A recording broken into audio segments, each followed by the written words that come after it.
Hey soccer fans, this is Nick with another episode of the Feed the Fire podcast. Thank you for tuning in and joining me.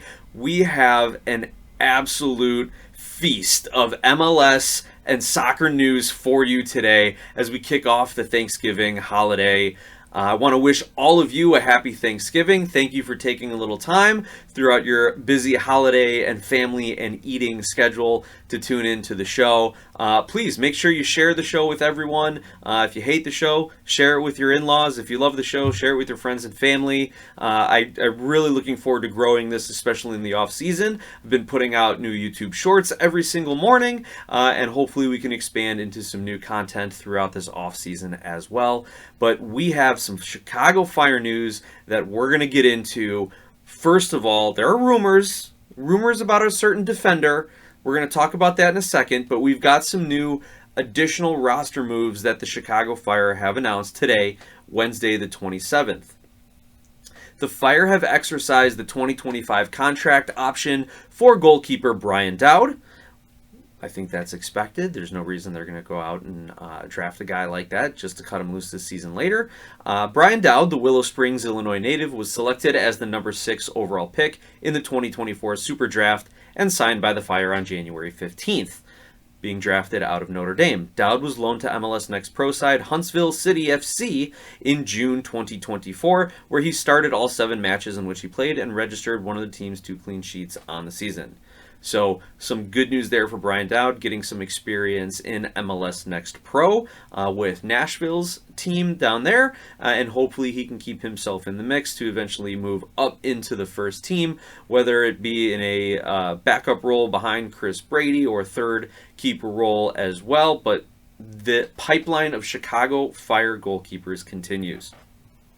Chicago has declined, though, the option for forward Victor Becerra and midfielder Lawrence Wooten. Both Becerra and Wooten will be eligible for selection in the 2024 MLS reentry draft. Additionally, the club has waived forward Misael Rodriguez, who will be eligible for selection in the 2024 end-of-year waivers. Now, this is a little disappointing, but I guess not completely surprising. Lawrence Wooten, a draft pick who ended up getting loaned out to a USL club, forget the name of it. Victor Becerra, who had been with the Fire for a while, homegrown, I believe, if not an academy product. He had been loaned out to Detroit City for a large part of the 2024 season. Had some mixed success, I guess, with Detroit City. A few goals, maybe not a lot of playing time or as much as you'd expect from him. But to be honest, I liked Victor Becerra, and I really thought he could kind of grow into that developmental forward, that third forward on the senior team, where you have Kuipers as the 1, Koutsias as the 2, and Becerra as the 3. But with Gregg Berhalter coming in as the not only head coach, but director of sport and in charge of rebuilding this roster and building out the sporting side the way he sees fit, it's not surprising to see some of these younger kind of fringe first-team players being moved aside to make room for other players that fit Gregg Berhalter's mold and can provide a lot of depth for this team. Or just make some roster room in general for some of his future signings. So as much as I thought Becerra could find a place on the Chicago Fire first team over the next year or two in a potential rebuild again, Gregg Berhalter did not feel the same way. Now, Wooten was a little different. He was a solid college player, one of the better college players, obviously, if he's getting drafted by the MLS. Had a decent stint in USL from what I can recall, but I just don't think he fit the mold of what Gregg Berhalter wants to build, and again, just sort of house cleaning. So I don't think this is the fact that the Fire haven't picked up their option, I don't think it's a reflection on their talent level or their work ethic or any of those sort of things. I think this is just part of the house cleaning that's going on. Now, Misael Rodriguez, maybe a little of both. He's been with the Chicago Fire, has been rostered on the first team now for 4 seasons and has only made 1 appearance, and that was in 2023, at least as far as MLS regular season goes. He did get some U.S. Open Cup minutes with the CF2 squad this year and has been a big part of the CF2 squad over the last several seasons. If you are on a first team or if you're on a MLS roster for 4 years and you're not getting any playing time, well, you're probably not going to be long for that club, and especially when you have a new head coach and director of sport coming in. So I completely understand the Misael Rodriguez move to be waived. I'm hopeful that he gets picked up. Again, someone who has been around MLS that much, who knows how to be a professional soccer player and maybe just didn't have the talent or find the right fit or anything of that nature, is probably going to get picked up in some level by an MLS Next Pro club, or I should say an MLS club trying to fill out their next pro team, some end of the roster type stuff, or hey, maybe there's a USL team out there who thinks he fits their mold. So I fully expect to see all three of these guys playing someplace in either MLS or USL Championship next year, but it just kind of remains to be determined where. And again, I wish it would have worked out for Becerra, but I absolutely understand the decisions that had been made. Speaking of additional roster decisions, maybe these guys are making room for a new center back. It has been rumored, this is pure rumor from around Chicago Fire social media, that Gregg Berhalter is interested in signing center back from LAFC, Aaron Long. And I know what you're thinking. Hey, when we heard Greg was going to start using his usmnt connections to recruit to the Fire, we were thinking more along the lines of Weston McKennie than we were Aaron Long. And I had the same thought as well. Not exactly what I expected one of his first kind of rumored signings to be. However, looking within the Chicago Fire roster and then looking at Aaron Long as a veteran MLS presence, and for most of his MLS career, a very high caliber player. I think he was in the mix for Defender of the Year for a while, and it was his time with the Red Bulls that really pushed him into the U.S. men's national team conversation. So there is a basis, a background there for Aaron Long being a solid, competent MLS center back, even the cons with his injury history, with his age, and potentially with his salary hit. And we're going to get into all of that. But let's look at Aaron Long's history here. He actually went pro with the Portland Timbers back in 2014, then spent 2 years with the Sounders, and 1 season with the Red Bulls before actually getting any MLS minutes. It was in the 2017 Red Bull season where he took over as a starter, played in 31 matches, started 30. And then had a really good run with the Red Bulls for the remainder of his tenure there. 2020, he gets injured, is out for most of that season as well as the 2021 season, comes back, has a strong 2022 with the Red Bulls, and then gets picked up by LAFC. In his first season with LAFC, 17 starts, 21 appearances in MLS play, and then just this past season, 28 starts, 29 appearances, with 1 goal, by the way, in this 2024 season. He is out of contract with LAFC. Now, no decision. Oh, he's out of contract, so they don't have to make an announcement about him, but we haven't heard anything from any camp, LAFC's or Chicago's. Again, these are the rumors. However, I do have to look up and thank an LAFC Twitter account.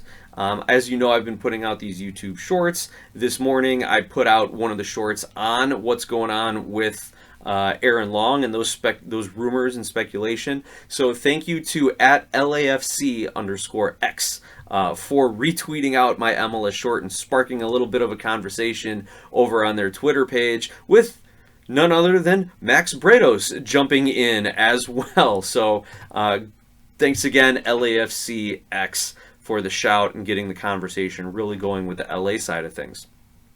So Long's had a decent season with LAFC, and obviously it couldn't have been that bad. LAFC is finishing second in the Western Conference this year, or finishing first in the Western Conference standings, just ahead of LA Galaxy. So pretty good season for him. But how is he going to fit in with the Chicago Fire, assuming that we want to bring him into camp? Again, the pros, the reasons why you'd want to bring him in.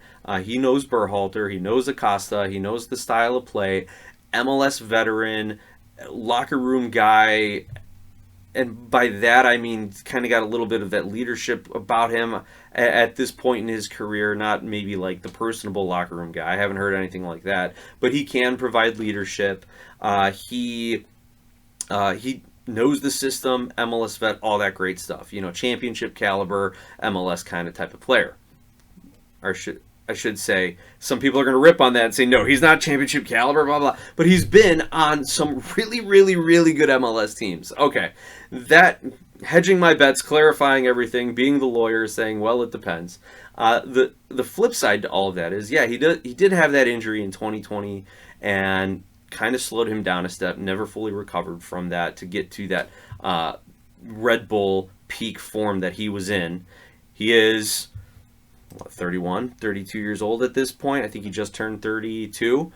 So he is on the other side of 30, the downside of the career, if you want to look at it that way. And just this past season, his base salary was just under $1.3 million. He was making $1,259,760 in base salary. So that's a chunk of change. Would he be willing to sign with the Chicago Fire for a lot less than that? He would probably have to take around a half to a quarter of a pay cut in order to sign with the Chicago Fire, who are trying to build a roster with 3 DPs. I had always speculated they would do the 2 DP, 4 under 22, and the $2 million in GAM route, but we've started to hear whispers coming out that no, they want the 3 DP model. They are going for it. They are rebuilding in a very big and real way in this first season with Gregg Berhalter. So will they have the money to give Aaron Long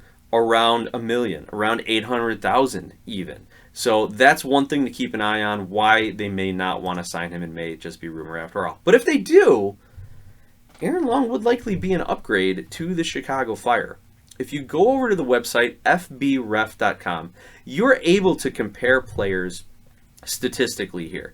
So I pulled up Aaron Long, Rafa Chihos, Arnaud Souquet, and Carlos Turan, and I have compared the 4 of them. For whatever reason, it wouldn't let me add Wyatt Omsberg. It just couldn't, like the comparison player finder could not identify Wyatt Omsberg. He's on the site, his stats are there, but for whatever reason, it wouldn't let me pull it into the player comparison thing. So potentially, he would be an upgrade over Wyatt Omsberg as well in some of these categories. But those are the 4 we're looking at here: Long, Chihos, Souquet, and Turan.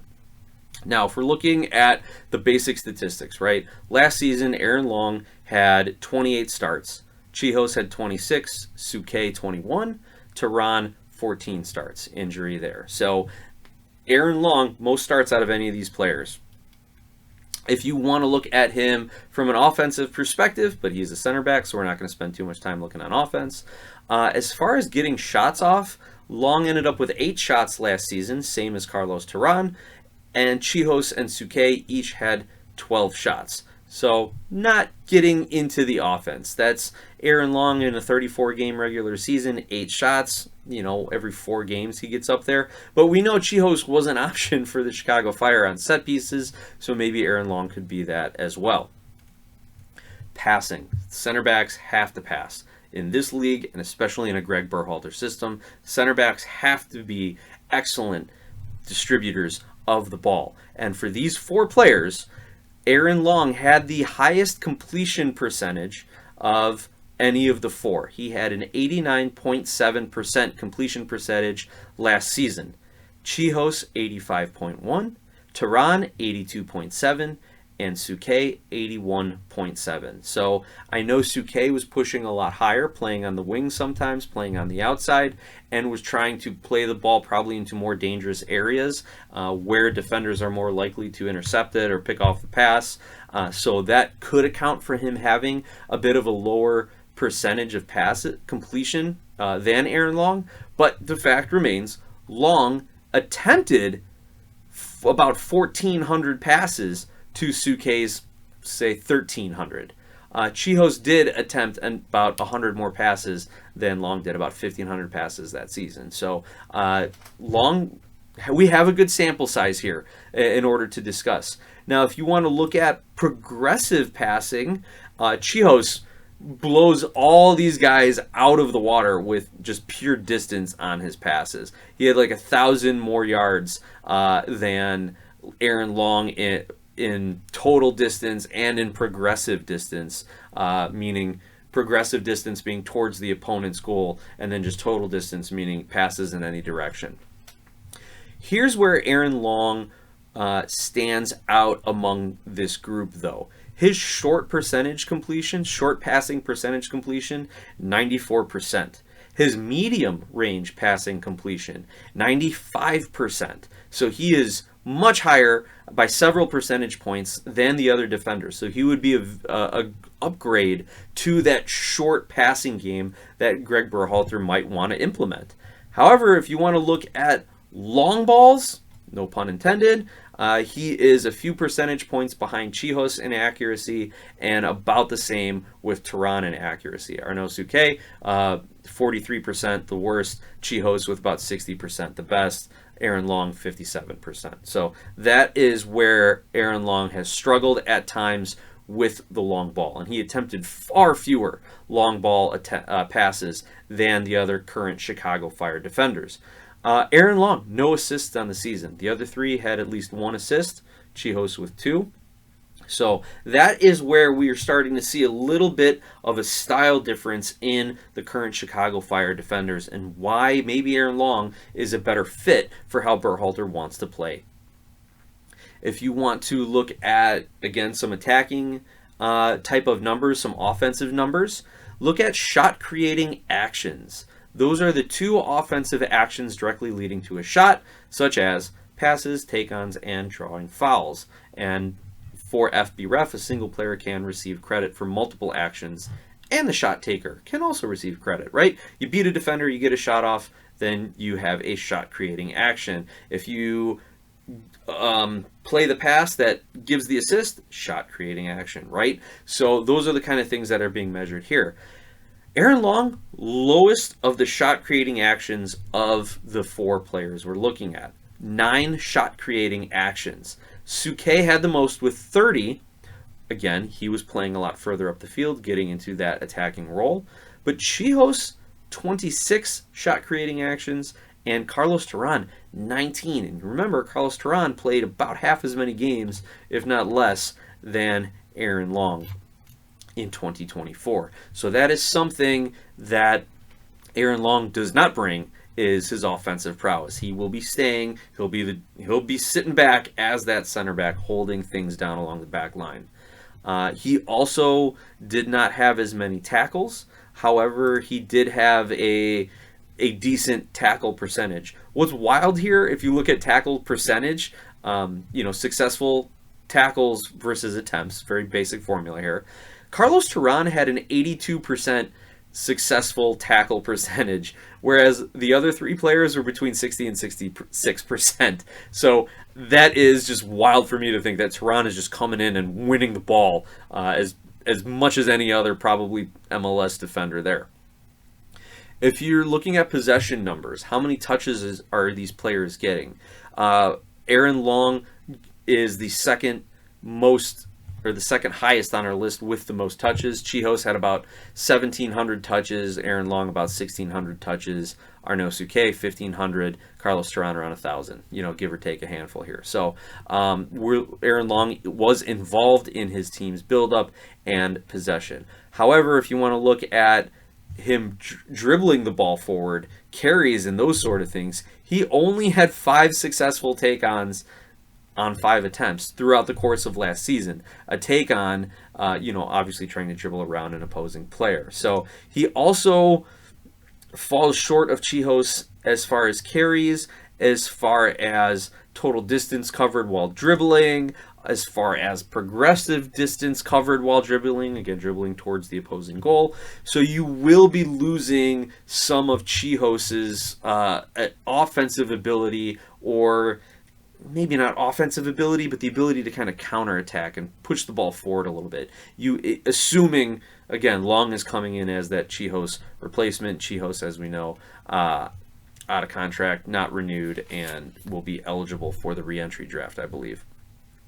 And then just as a final miscellaneous statistic here, Aaron Long has the most interceptions of any of these players with 37. Chihos had 35, Turan 28, Suquet at 27. So there's 2 things that really stick out to me doing this kind of statistical comparison of the current Chicago Fire defenders with the potential new Chicago Fire defender, Aaron Long. Number 1, if Carlos Turan could stay healthy, he's probably the best center back. Let's just say it. His numbers are there in a lot of these other categories, and if he could just stay healthy and put together a full dominant season, he's probably the best center back on the team. Maybe he gets a better defensive coach who can help him. Maybe he gets a little more offensive coaching on how to work some of these passes. And maybe he does better in Berhalter's system. We don't know. But if Thuram's healthy, he's the best center back on the roster. The other thing we gain from this is Aaron Long is a different type of player than the current center backs on the roster. He is staying more in his defensive end. He is doing a lot more short and medium passes. He is not getting involved in the offense. His job is to kind of be that last defender, so to say. So will that play into Berhalter's system? It very well could. Will it be successful? You know what? If you pair him next to Carlos Thuram, who can learn when to move forward and when to step up and when to pressure those attacking midfielders and strikers, and Aaron Long can then kind of drop back and be a little bit more of a covering defender, you could have a really good center back pairing in Chicago in 2025. Moving on to some other teams now. That's the Fire news for the day, all right? A lot of stuff to digest there. Let that sink in for a minute. Moving on to the East Coast, to the blue side of the Hudson River, New York City, yesterday, Tuesday the 26th, parted ways with head coach Nick Cushing. And according to the announcement put out on MLS's website, Cushing led NYCFC since June of 2022, initially as interim coach before getting the permanent role in November of 22. He posted a 40-win, 40-loss, 27-draw record across all competitions. Look at that. Perfectly even 500 record for Nick Cushing across all competitions with NYC. Guess that's just not good enough to get you to keep your job. Cushing guided NYCFC to the Audi MLS Cup playoffs in 2 of 3 seasons, including the 2022 Eastern Conference final run. This year, NYC finished 6th in the East before losing in the Eastern Conference semis to rival Red Bulls. The article also talks a little bit about his ties and New York City's ties to City Football Group. So this is a little interesting background and maybe some speculation that he may have a job in the future someplace, albeit not head coach of NYC. Cushing has been part of City Football Group for almost 2 decades, joining in 2006. He progressed from Manchester City Academy to leading Manchester City women's team in 2013, steering them to 6 trophies. The England native then joined NYCFC in 2020, first as an assistant under Ronnie Delia. Cushing was part of NYCFC's MLS Cup winning 2021 staff and led the Citizens to the 2022 Campeones Cup title. So he can kind of take a little credit for a couple trophies here for NYCFC. And hopefully he is able to stay within the City Football Group. You've seen him have success in the past.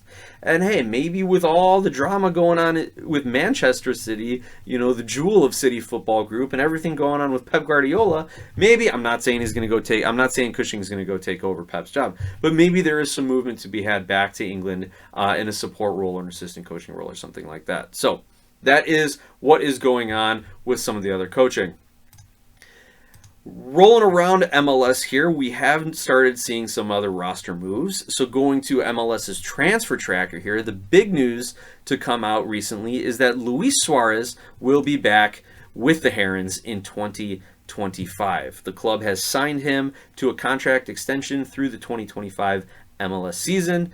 He was Miami's leading scorer with 25 goals in 37 matches. 20 goals and 9 assists in 27 regular season games as well. Let's see, what else does it talk about? It talks about the Barcelona ties and all the guys there, and the new announced coach, Javier Mascherano, that all the speculation actually came true on that one. So that is the big transfer tracker news here in MLS. Suarez is back, so more drama on the way. And actually, Brad Guzan, speaking of drama, is going to be here as well in Atlanta next season, so keep a lookout for that matchup. MLS can't be more happy to have those two players going back at it again for at least 2 regular season matches next season. Other news around the league, New England Revolution re-sign Andrew Farrell. The Philadelphia Union signed Mbaizo to a contract extension. FC Cincinnati made a big move, signing designated player striker Kevin Danke out of Cercle Bruges in the Belgian top flight. He signed as a DP contract through 2028 with an option for 2029. He is a Togo international, and it's reported he signed for a $16.2 million transfer fee, which would be a club record and would set a league record for an incoming transfer fee, surpassing Thiago Almada to Atlanta. By the way, Chicago Fire fans, let's see, a Golden Boot winner in Belgium setting a club record transfer fee coming to MLS. That sound familiar?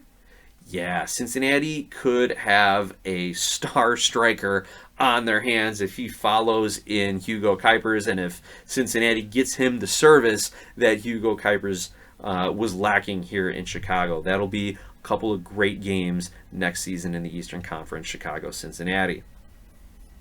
Let's see what else is talked about for this signing. Denke won the 2023-2024 Belgian Pro League scoring title with 27 goals and helped Cercle Bruges qualify for the UEFA Conference League. Let's see, excuse me, I'm getting ahead of myself. He has 34 goals in the Belgian Pro League over the past 2 seasons. The only players who have had more goals over 2 seasons, Harry Kane, Victor Gyökeres, Sporting CP, Erling Haaland, and Luc de Jong in PSV. So brings a great scoring record here. And as a matter of fact, look, the article actually mentions that Denke is the second Belgian Pro League Golden Boot winner acquired by an MLS club in as many seasons, following Chicago Fire's club record signing Hugo Kuipers. Thank you. Thank you for giving the Chicago shout out there. Now, this is also being speculated as just the first of several signings for FC Cincinnati. Questions still linger around Luciano Acosta after they lost in the playoffs. He talked about, this was a great last game, saying things to that nature. People are speculating he won't be back, even though he's under contract for another 2 seasons with an option for 2027. But hey, this might be the best time to sell him if you do want to make some money on that player. So, other signings around the league: CF Montreal signed Joel Waterman to an extension. DC United signed keeper Jordan Farr. Nashville SC signed Norwegian midfielder Edvard Tagseth. Excuse me, Edvard. Apologies there. Austin FC signed Danny Pereira to a contract extension. Great to see. Diego Chara from Portland returns for 2025. Austin making a lot of extensions here. Diego Rubio gets extended. Brandon Hines-Ike gets extended. Owen Wolf gets an extension. Who else? Jader O'Brien gets an extension. Those are all the extensions from Austin. Let's see who else. Columbus Crew signed Max Arfson to a contract extension.